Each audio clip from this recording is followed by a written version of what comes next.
180 দিনের অগ্রাধিকার তালিকার মধ্যে এই সরকারের প্রথম 3টি কাজের একটি ছিল আইন শৃঙ্খলার উন্নতি, 2 নম্বরে ছিল দ্রব্যমূল্য নিয়ন্ত্রণ এবং 3 নম্বরে হলো জ্বালানি খাতের নিশ্চয়তা।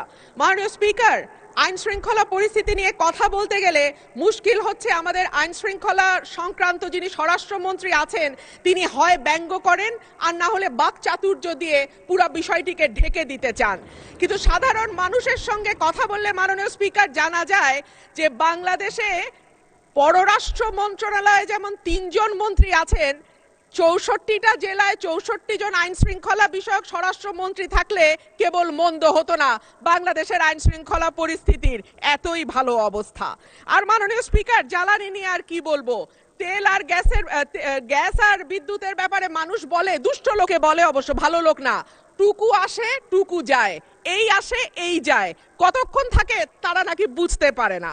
এইবার আসি মাননীয় স্পিকার, যখন তেলের দাম বাড়ছে, যখন বিদ্যুৎ হাহাকার এবং যখন গ্যাস পাওয়া যায় না, তখন 1 কোটি নতুন কর্মসংস্থান সৃষ্টি করবে বলে যেই সরকার প্রতিশ্রুতি দিয়েছিল নির্বাচনে, সেই সরকার ক্ষমতায় আসার 6 মাসের মধ্যে 62,000 লোক তাদের চাকরি হারিয়েছে আর 900-র উপরে কলকারখানা বন্ধ হয়ে গেছে।